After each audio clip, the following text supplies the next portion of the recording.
Oh, hello, friendo in the interneto. Let's just ramble together, shall we? Just hop aboard and take a ride with me. Strap in. Buckle up, buttercup. All right, so I counsel a lot of women away from, for lack of a better term, assholes.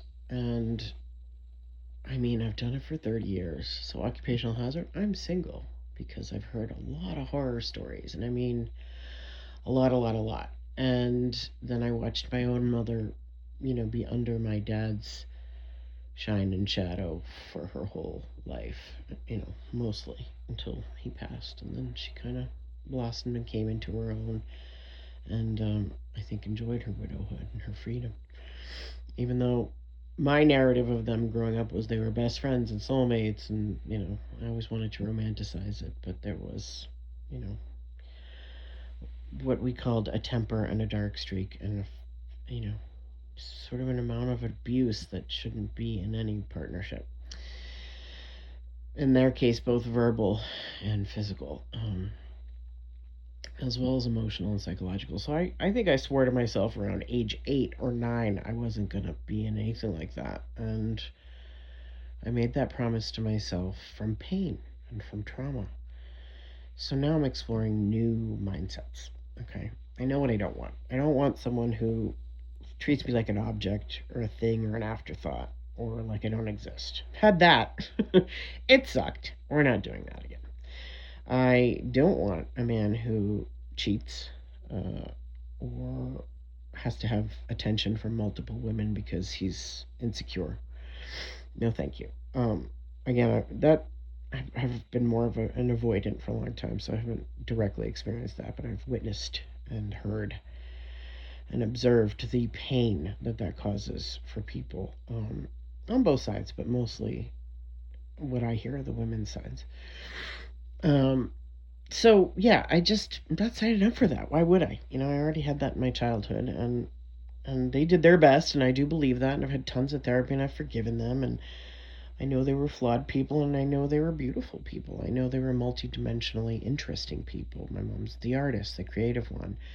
My dad was the pillar of the community, leader, golden boy type, the charmer. So I'm not repeating their dynamic. If someone can't acknowledge me or be impressed by me and is too busy trying to impress me, I'm not impressed. I see that you have a fan base. I see that everybody sees you as a hero or as someone who is just amazing. And I see that side of you too. What I see that they maybe don't is the side of you that's hiding and lying, probably mostly to yourself. Because I get it. I get it. Um, we don't want to put our worst foot forward. We don't want to do Jekyll Hyde. We want to be consistent and steady and pleasant and helpful and, you know, and yet we have a dark side. Everyone does. And so mine is, in reactivity to people mistreating me. Go figure. And especially over long periods of time and with multiple people involved, I don't play with that. It's not interesting to me. It's not love.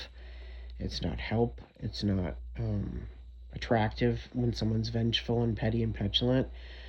I mean, when they go low, I go lower. Okay, I have a New England razor sharp uh, wit, as they say. Oh, she's so humble. Look at her hyping herself up. Yes, I've had to because nobody else does. So you're welcome on that too. Role model that. People come in and they say, "Well, I don't want to be brag or anything." I'm like, toot toot pat pat, baby. Toot your own horn and pat your own back because nobody else will.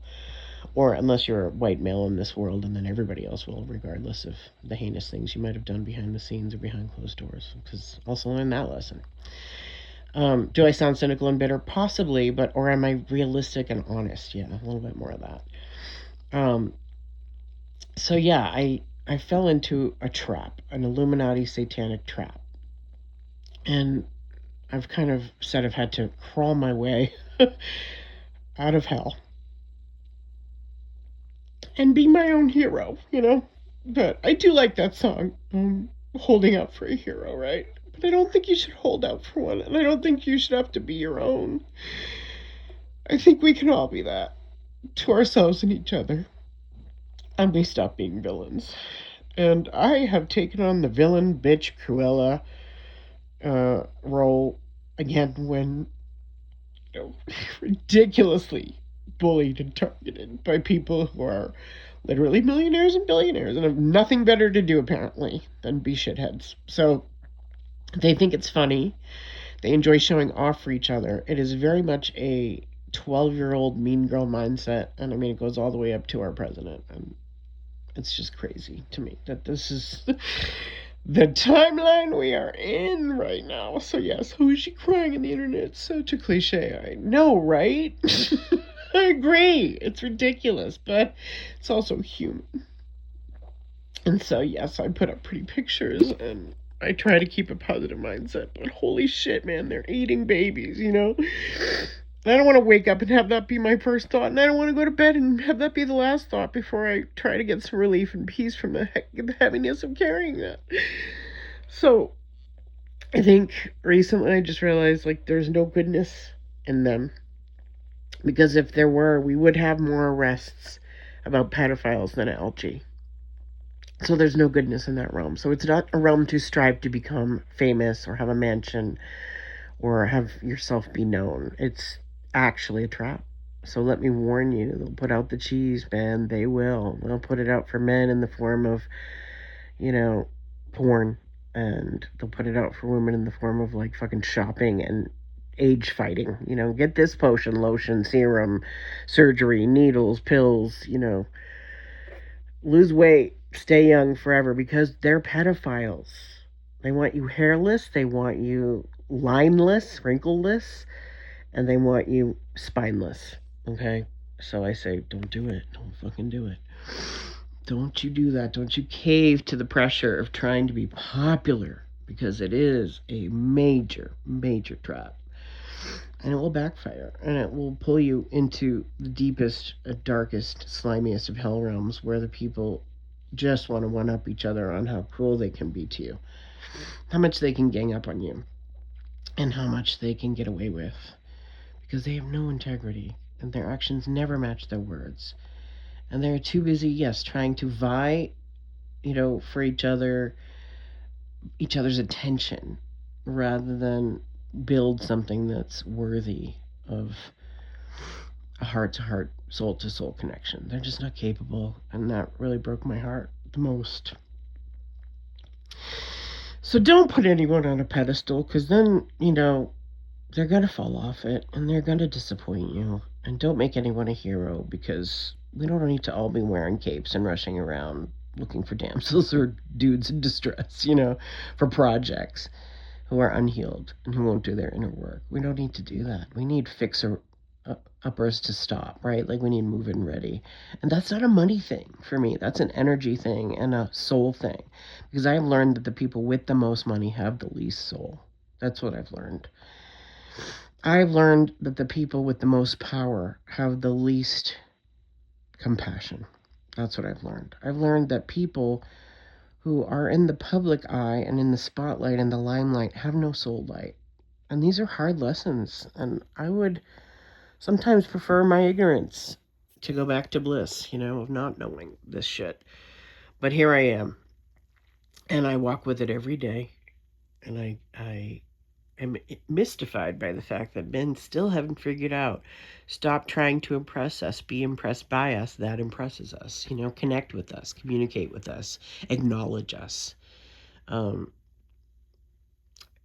think princess treatment, worshiping, that's a distortion of what is often called bare minimum. Do you check in with her? Do you think her inner life is important to you? Or are you just lusting after her form? Do you just want to collect her like a prize, like a trophy, like a Rolex, like a yacht, like a Grammy or an Oscar? Do you just want to collect her and stick her on a shelf and then forget she exists because you already won that and now you're on to your next conquest? Like, I understand the hunt. I'm probably a huntress myself, but I do it with, like, bargains and spiritual seeking of new levels of understanding. And I don't want to hear any male opinions now of anybody under 55. Like, I just don't. You haven't lived my life.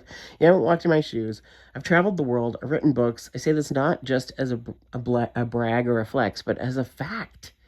that I did it. I was the adventurer. I was the one going out and um, trying new things and taking risks. And now I'm resting and I'm in my soft feminine era. It doesn't mean I'm not going to have a tongue or be a bitch when someone comes at me or plays stupid games. They're going to win stupid prizes, which is in the form of my sarcasm, and that's fine. If you've earned my sarcasm and that's all you ever get from me, then go look at yourself and sit with yourself and ask why you don't bring out the softness in me and why I don't trust you and why I think you're full of shit, you know? And that's not all men.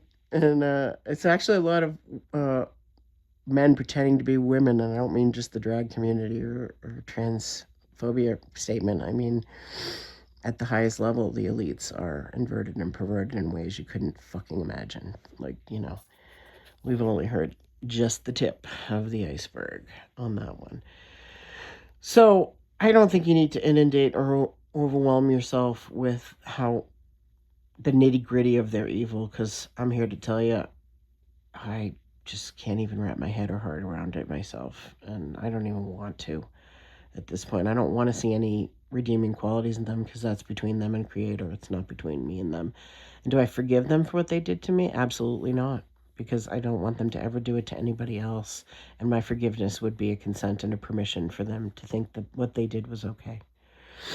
I forgive myself and the situation for how hard it was and how well I did. I'm still here. I'm still breathing. And they're still playing and still bored and still mean and still petty and still in their pride and in their ego and in their fear and in their greed and in their cheapness. And those are not qualities I want in anyone. So it's now at the point of like, follow for follow, baby, like for like. If someone's performing and you feel like a captive audience and like they never pay attention to what you're saying or your mindsets or your belief system or your desires for a better world and how to get there, then they're just performing for their friends rather than walking the walk, you know? Walk the talk, walk the walk, you know?